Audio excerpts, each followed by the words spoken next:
Hello student, welcome to your YouTube channel Anand Gupta 37। आज मैं आपको क्लास ट्वेल्थ का चैप्टर नंबर 2 हिस्ट्री का चैप्टर नंबर 2 है, जो है राजा, किसान और नगर। इसके बारे में मैं आपको पढ़ाऊंगा। अभी तक आपने हमारे चैनल को सब्सक्राइब नहीं किया, सब्सक्राइब कर दीजिए और लाइक कर दीजिए। वीडियो कैसा लगा ये ज़रूर कमेंट में ज़रूर बता दीजिए। ठीक है, मैं एक सेकंड पार्ट बनाऊंगा, उसका जो वीडियो का लिंक है मैं आपको इस डिस्क्रिप्शन में दे दूंगा।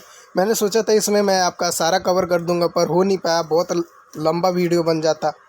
तो मैं शॉर्ट बना के इसमें मैं आपका पार्ट बना के इसमें मैं डाल दूंगा। तो चलिए स्टार्ट करते हैं। इसमें जो है आपका सबसे मेन जो पॉइंट वैसे देखा जाए तो इसका जो आपका मेन पॉइंट है वो है जो है आपका जो चैप्टर शुरू होते हैं इसमें है जेम्स प्रिंसेस।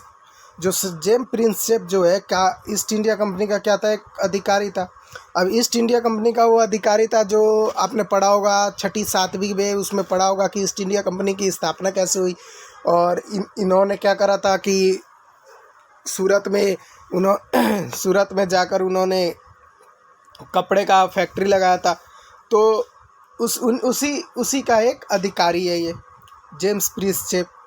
ये जो है 1830 के दशक में, जो 1830 के जो दशक है, उन्होंने इसने क्या करा था, ब्राह्मणी और खरोष्टी लिपि का आविष्कार किया था, वो गहन अध्ययन किया था इस पे। 1830 के दशक में उन्होंने ब्राह्मणी और खरोष्टी का करा था। अब इसका सर्वप्रथम उपयोग कहाँ करा था, तो सर्वप्रथम इन्होंने उपयोग करा था सिक्के पे। इसका जो उपयोग जो सर्वप्रथम किया था वो कहाँ किया था, सिक्के पे किया था। आप यहाँ पर देख सकते हैं, सबसे पहला जो किया था वो सिक्के पर हुआ था। तो इसमें जो है इसका जो है प्रिंसेप को जब ज्ञात हुआ कि ज़्यादातर जो अभिलेख है उस पर सिक्के पर पियदशी, ठीक है, पियदशी ये जो है इस पर, यानी इसका जो है मोहर मुख्याकृति वाले राजा का नाम लिखा है, मोहन मुख्याकृति राजा का नाम लिखा है। तो इसमें इसमें जो है इतना ही आपका इम्पोर्टेंट था। ठीक है, इसमें जो है आपका इतना इम्पोर्टेंट था, जो मुख्य था इतना ही, जो आपसे पेपर में पूछा जाएगा, इन्हीं में से इतना पे ही पूछा जाएगा। अगला है आपका प्रारंभिक राज्य क्या है। तो बौद्ध धर्म और जैन धर्म के आरंभिक जो ग्रंथ है उसमें कितने जनपद थे, 16 राज्यों का उल्लेख मिलता है। कितने राज्यों का, 16 राज्यों का उल्लेख मिलता है। और इसमें जो है मुख्यतः 2 धर्म है। कौन सा, एक है आपका जैन धर्म और दूसरा है बौद्ध धर्म।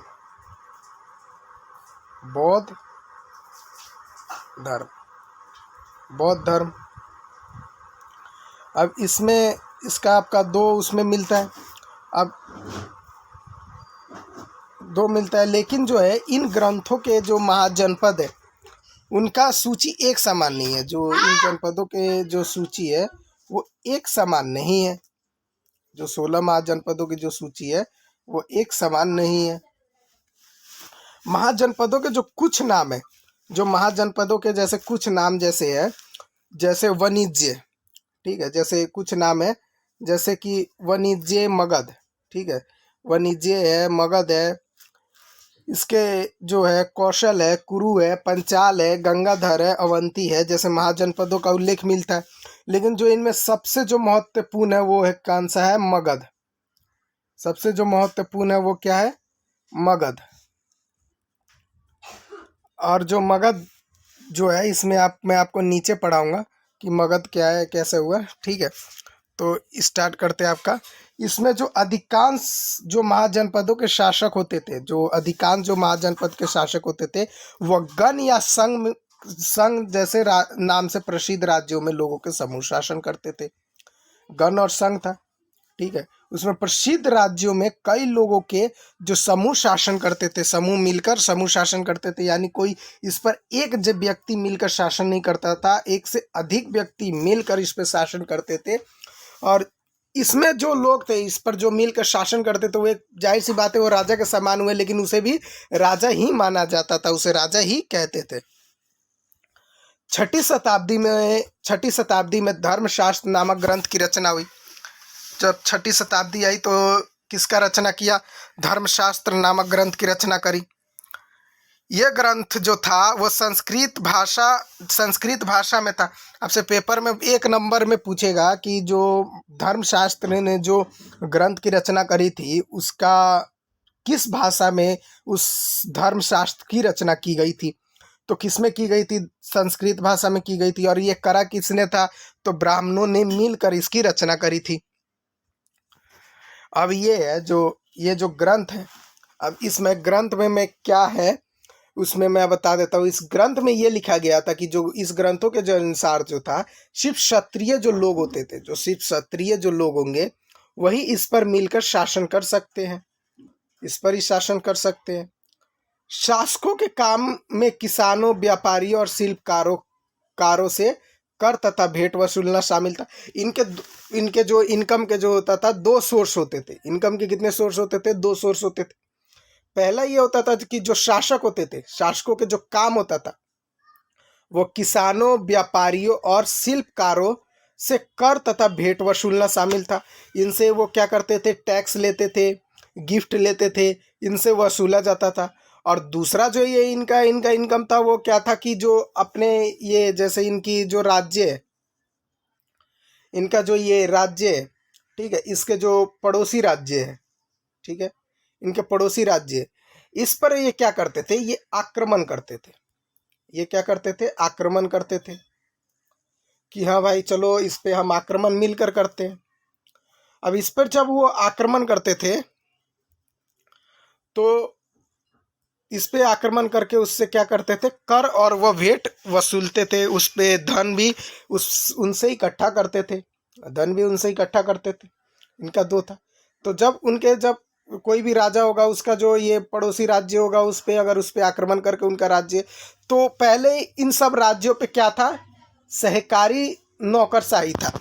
इन राज्यों पे क्या था? पहले सहकारी नौकरशाही थे। और इन पे जब इनमें पता चला कि हाँ भाई इनमें जब इस पे आक्रमण करेंगे तो वो भी तो कुछ करेंगे, तो धीरे धीरे जो कुछ राज्यों ने मिलकर क्या करा? अपनी स्थायी सेनाएं और नौकरशाही तैयार कर लिए। धीरे धीरे कुछ जो सेनाएं थे वो मिलकर स्थायी सेनाएं तैयार कर लिए, और जो नहीं कर पाए उनके पास सहायक सेनाएं पर ही निर्भर थे। वो सहायक सेना पर ही निर्भर थे। तो ये जो है आपका इतना मैंने टॉपिक क्लियर कर दिया। प्रारंभिक राज्य जो कि महाजनपद है, ठीक है, 16 महाजनपद है। इसमें मोटे तौर पे बता देता हूँ कि इसमें 16 महाजनपद है, लेकिन इन ग्रंथों में महाजनपदों के नाम की सूची एक समान नहीं है। महाजनपदों के जो इसमें एक समान नहीं है। महाजनपदों के कुछ नाम जैसे है, ये इम्पोर्टेंट है इतना टॉपिक, कि वाणिज्य, मगध, कौशल, कुरु, पंचाल, गंगाधर और अवंती जैसे है। ये इसका हो सकता है तो एक आपका मैप भी दे दे कि ये बताइए मगध इस मैप में कहाँ है। जो और मैं आपको बता दूं, मगध जो है वर्तमान में उसे हम बिहार के नाम से जानते हैं। मगध जो है वर्तमान में हम उसे किसके नाम से जानते हैं? बिहार के नाम से जानते हैं। और इसका मैं मोटा इसमें समझा दूं, मगध जो है आपका पेपर बेस से बहुत ही इम्पोर्टेंट जो ये शब्द है मगध, जो ये राज्य है, ये बहुत ही जो इम्पोर्टेंट कहते हैं वो बहुत ही ज़्यादा पेपर के माध्यम से वो बहुत इम्पोर्टेंट है, ठीक है। तो इस पे जो है मगध जो है वो वर्तमान में किस नाम से जानते हैं? बिहार के नाम से जानते हैं। मगध का जो पुराना राज्य था वो क्या था? राजगा था, ठीक है, राजगा था। राजगा अर्थात इसका जो अर्थ है वो है राजाओं का घर।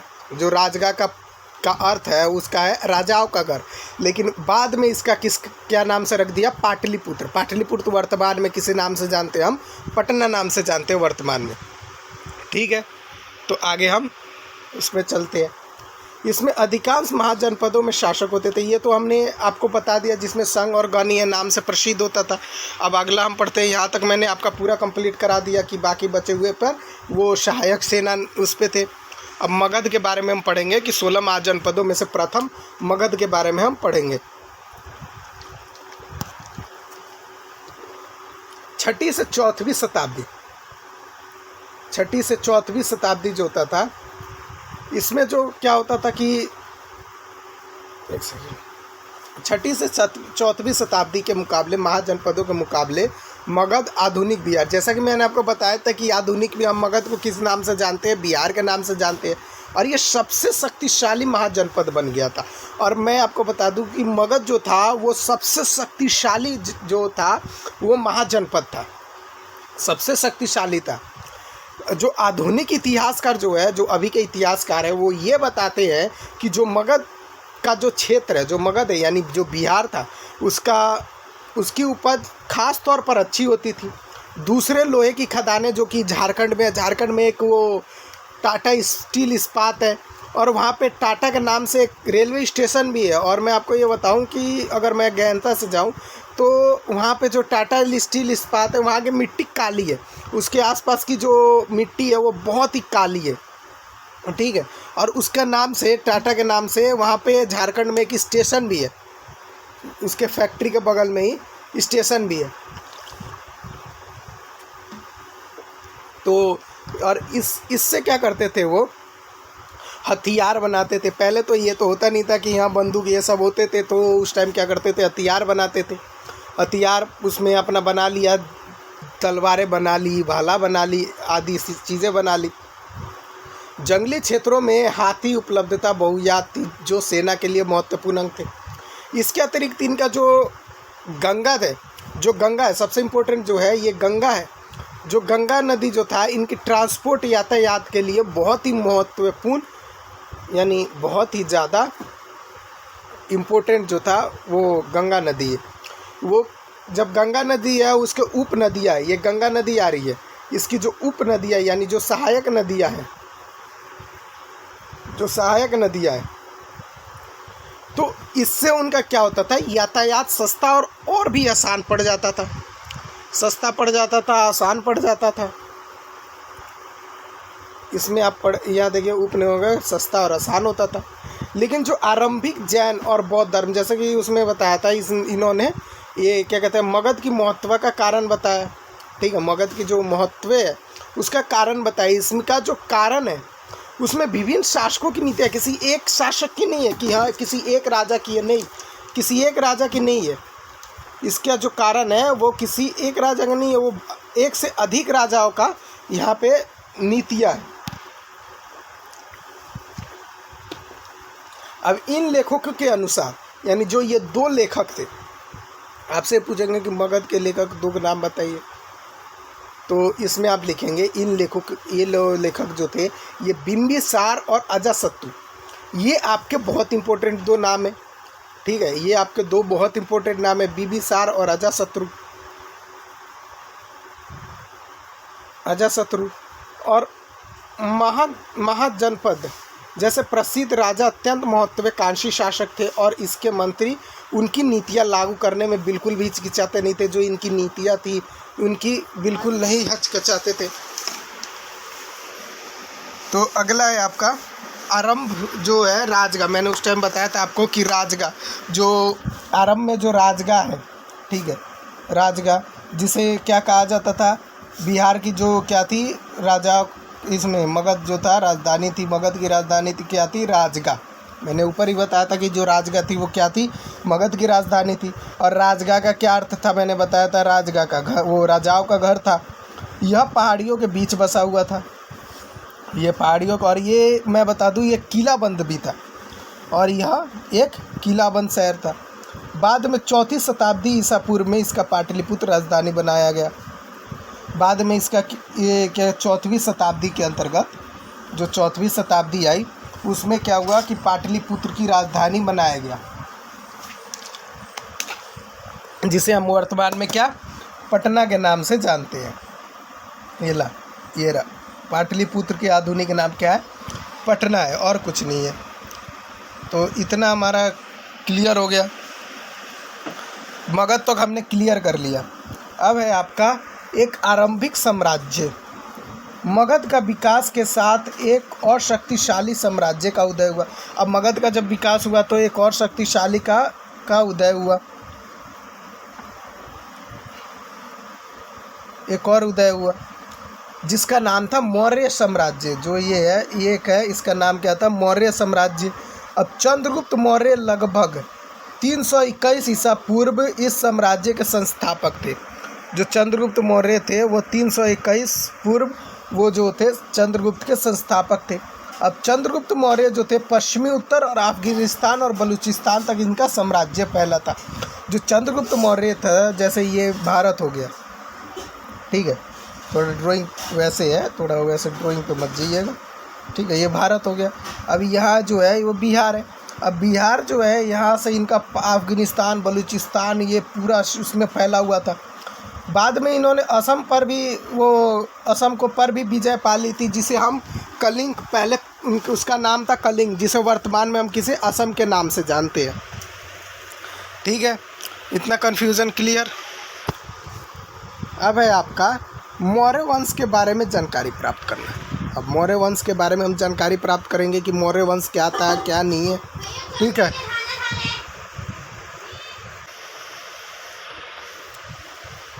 पुरातात्विक प्रमाण भी शामिल है इसमें। पुरातात्विक जो प्रमाण मिले इसमें ये खासकर मूर्तियाँ, जो आधुनिक जो इतिहासकार है उनमें जो खासकर इनमें मूर्तिकला मिली है। और मौर्य कालीन इतिहास के पुनर्निर्माण हेतु समकालीन रचनाएं भी बहुत उपयोगी सिद्ध हुई है। समकालीन रचनाएं भी सिद्ध हुई है। और उदाहरण के लिए चंद्रगुप्त मौर्य के दरबार में आए यूनान राजपूत, जो ये भी है क्योंकि जब चंद्रगुप्त के दरबार में आए एक यूनानी राजपूत जिसका नाम क्या मेगास्थनीज था, उनके द्वारा लिखा गया ये विवरण है। ठीक है, और एक बेहद जो महत्वपूर्ण स्रोत है जिसका प्राय किया जाता है कि वह जिसका उपयोग प्राय किया जाता है, इनका जो है एक अर्थशास्त्र, इसके कुछ अंश का निर्माण, अर्थशास्त्र का कुछ अंश का निर्माण किन दो उसमें कौटिल्य या चाणक्य ने की थी। कौटिल्य या चाणक्य ने की थी, जो चंद्रगुप्त के मंत्री थे। ठीक है, कौटिल्य ने की थी या चाणक्य ने की थी, जो चंद्रगुप्त के मंत्री थे। अर्थशास्त्र का कुछ भाग का रचना इन्होंने की थी। ठीक है, और परवर्ती जैन धर्म, जैन, बौद्ध और पौराणिक ग्रंथों जो तथा संस्कृत वार्ड में मौर्य शासकों के बारे में जानकारी दी। ठीक है, अशोक जो था, ये हम सब जानते हैं, अशोक जो था वो सबसे शक्तिशाली राजा था। वह पहला सम्राट था जिसने अपने अधिकारियों की प्रजा के लिए संदेश प्राकृतिक पत्थरों को पॉलिश किए हुए स्तंभों पर लिखवाए थे।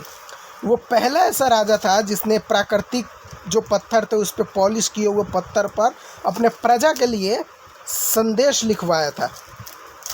और ये जो थे धर्म के प्रचार के लिए अशोक ने अभिलेखों की सहारा लिया था। जो धर्म का प्रचार किया था, किसका, अभिलेखों का सहारा लिया था। इनमें बड़ों की प्रति आदर जो है, इन जो अभिलेखों में क्या था कि बड़ों के प्रति आदर था, सन्यासियों और ब्राह्मणों के प्रति उदारता है, सेवकों और दासों के साथ उदार व्यवहार तथा दूसरे धर्म की परंपराओं का आदर शामिल है। ठीक है, वीडियो कैसा लगा आप हमें कमेंट में ज़रूर बताइए। ये थे आपके फर्स्ट पार्ट का वीडियो। ठीक है, पार्ट फर्स्ट का वीडियो है ये आपका, और ये पार्ट फर्स्ट का आपका वीडियो है। और इसमें मैं एक पार्ट सेकंड बनाऊंगा, उसमें आप ये पूरा वीडियो, उसमें हो सकता है तो मैं पूरा वीडियो कंप्लीट कर दूं, और नहीं हो पाएगा तो पार्ट थर्ड भी बना दूंगा। ठीक है, तो वीडियो कैसा लगे आपको हमें कमेंट में ज़रूर बताइए। सब्सक्राइब नहीं कर, सब्सक्राइब कर दियो, चैनल को लाइक कर दी, वीडियो को लाइक कर दीजिए, चैनल को सब्सक्राइब कर दीजिए। मिलते हैं आपके अगले नेक्स्ट वीडियो में, तब तक टिल देन बाय बाय।